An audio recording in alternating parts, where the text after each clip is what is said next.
बुजुर्गों, याद रखो अगर आज आप अपनी ताकत को नहीं समझेंगे, लोग बोलेंगे आपसे अगर मुबीन रजवी कामयाब हो गया तो क्या होगा। मेरे अजीज दोस्तों और बुजुर्गों, अगर एक मुबीन रजवी तुम्हारा विधायक बनकर झारखंड की विधानसभा में जाएगा तो कम से कम मुबीन रजवी की जबान से निकलेगा शमशाद अंसारी जिंदाबाद, शमशाद अंसारी जिंदाबाद। कभी तो कोई लड़ेगा, मगर आज ये कहेंगे अरे एक जीतेगा तो क्या होगा।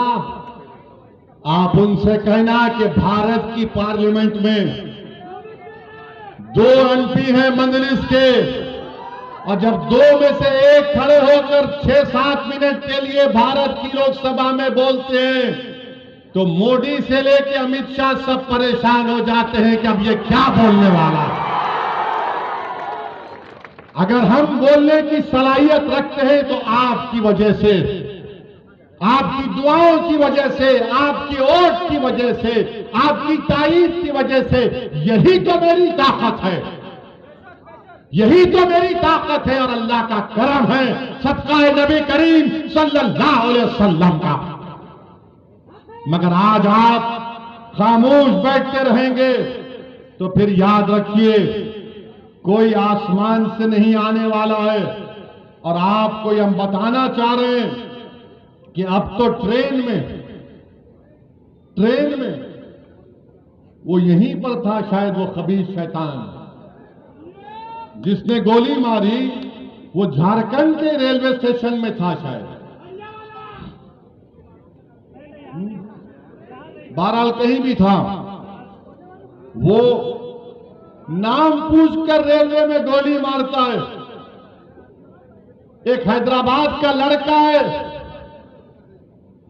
नौजवान बीवी है, 3 बच्चे हैं, उसको गोली मार दी, चेहरे पे दाढ़ी है, वो तड़प रहा है उसके पैरों के पास और ये तकरीर कर रहा है कि अगर भारत में रहना है तो योगी और मोदी को वोट देना पड़ेगा।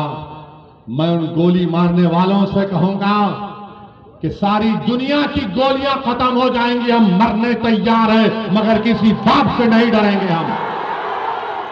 हम अपने मतलब पर, अपने मकसद के तहत, अपनी मोहब्बत की बिना पर वोट देंगे। अरे तुम गोली मार कर हमको शहीद करके तुम कह रहे हो, याद रखो तुम जालिम हो, तुम्हारा जुल्म खत्म होगा। तुम अगर समझ रहे हो कि इख्तिदार में मोदी है तुमको कुछ नहीं होगा, अरे इख्तिदार तो अल्लाह का है, इख्तिदार तो अल्लाह का ही रहेगा। सुबह क़यामत तक इंसानों का इख्तिदार नहीं रहता। अगर इख्तिदार इंसानों का होता तो बादशाहों के महल वीरान नहीं होते। अगर इख्तिदार इंसानों का होता तो सल्तनतें बर्बाद नहीं होती हैं। हां, हमारा सुल्तान मोहम्मद सल्लल्लाहु अलैहि वसल्लम है, ताजदार मदीना है, इख्तिदार उसका रहने वाला है, अल्लाह का। आज जो लोग नाम लेकर हमको गोली मार रहे हैं या हमारी जानें ले रहे हैं, सुन लो, तुम्हारे पास भी इख्तिदार नहीं रहेगा, तुम्हारे पास से भी इख्तिदार जाएगा। अल्लाह इंसाफ करेगा। मैं जानता हूं कि किसी एक भारत के किसी एक मुकाम पर किसी एक मां के बेटे को किसी ने जान से मार दिया, तो जब मीडिया के लोगों ने जाकर उस पीड़ित मां से पूछा कि तुम्हारे बेटे की हत्या कर दी गई है, मां जी तुम्हारी तबीयत कैसी है, तो उस मां ने आंख में आंसू लाकर कहा कि मैंने तो सब्र कर लिया मगर मेरा अल्लाह सब्र नहीं करेगा। तुम आज गरीबों पर, कमजोरों पर जुल्म कर रहे हो, इंशाअल्लाह ताला कुदरत इंसाफ करेगी। मेरे अजीज दोस्तों और बुजुर्गों, आपको हम सिर्फ यही बताने आए हैं कि यहां पर आपने 20 साल से 19 साल से आपने एक ही उम्मीदवार को वोट दिया, उन्होंने कोई कारखाना नहीं कायम किया। मुबीन रजवी साहब और हमारे सदर साहब बता रहे थे कि यहां से कई नौजवान मर्द हजरात अपने अपने घर छोड़कर कोई मुंबई चला गया, कोई दिल्ली चला गया, तो कोई हैदराबाद चला गया। अगर कारखाना बन जाता तो कुछ काम लगता, यहां पर नौकरी मिलती, मगर हेमंत सोरेन ने ना कारखाना लगाया ना नौकरी लगाई। अब कह रहे हैं कि 60-40, हेमंत सोरेन 60-40 कह रहे हैं। तो आपने अच्छा नारा लगाया था, क्या कहा? 60-40 नहीं चलतो, 60-40 नहीं चलतो। तो हेमंत सोरेन को 40 दीजिए, 60 हमको देकर इनको कामयाब करिए, तभी इनका दिमाग हल्का होगा। अरे ये आदिवासी प्रदेश है, आप ये कह रहे हैं कि 60-40? हेमंत सोरेन, कौन आपको कह रहा है ये सब बातें? क्या आप अपनी बर्बादी को दावत दे रहे हैं? अरे ये गरीब प्रदेश में आप यहां के लोगों को नौकरी देने के बजाय आप कह कुछ और ही कह रहे हैं। मुझे बड़ा अफसोस हुआ कि जब मैं ये देखा, क्या देखा मैंने कि हेमंत सोरेन कह रहे हैं कि संस्कृत यूनिवर्सिटी बनाएंगे। अच्छा, संस्कृत यूनिवर्सिटी, संस्कृत बोलने वाले 24,280 है लोग हैं। कितने लोग हैं संस्कृत बोलने वाले? हेमंत सोरेन 24,000 लोगों के लिए यूनिवर्सिटी और पूरे जिले के 31 लाख लोगों के लिए खाली 25 स्कूल, और आप इसलिए वोट देंगे? आप इसलिए वोट देंगे? अब नहीं मालूम तुम 5 तारीख को जाके क्या करोगे, नहीं मालूम।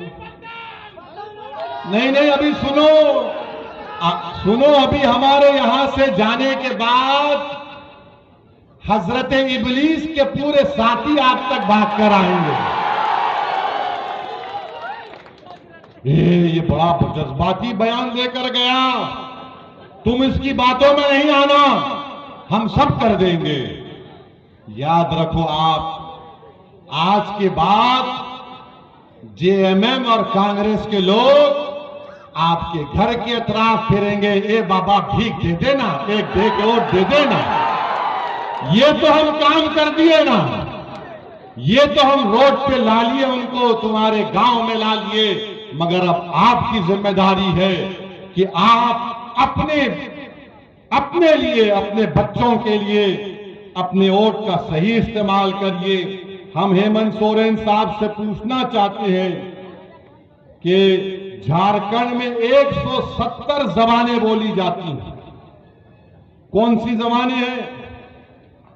कोरथा, संथाली, हिंदी, बंगाली, उर्दू, मगधी, हो, सदन, ओरायन, मुंडारी, ये सब जबानें। अरे इनके यूनिवर्सिटी खोल देते आप,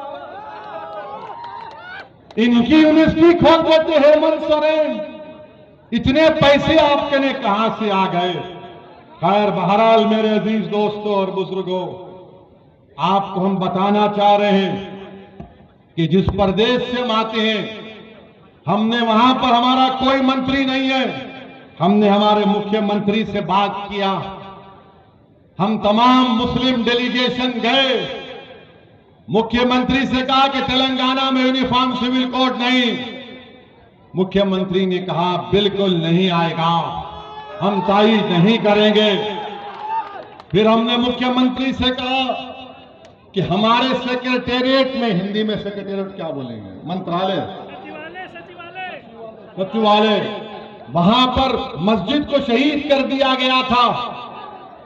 आज तेलंगाना में हुकूमत ने ही मस्जिद को बनाया, नई मस्जिद को बनाया। मुख्यमंत्री आए, तो हमने मुख्यमंत्री से कहा, मुख्यमंत्री जी आप भी कुछ बोलिए। तो हमारे मुख्यमंत्री ने उस मस्जिद को बनाया। क्यों बनाया? क्योंकि वो भी सेकुलर हैं, वो जानते हैं कि यहां पर तेलंगाना के लोगों में बीजेपी और कांग्रेस की चापलूसी और इनकी कम्युनलिज्म पसंद नहीं है। आपको मालूम, तेलंगाना में वहां की सरकार हर विधानसभा में 119 विधानसभा में एक विधानसभा में मेरे ख्याल से 480 लोगों के दरमियान में एक आदमी को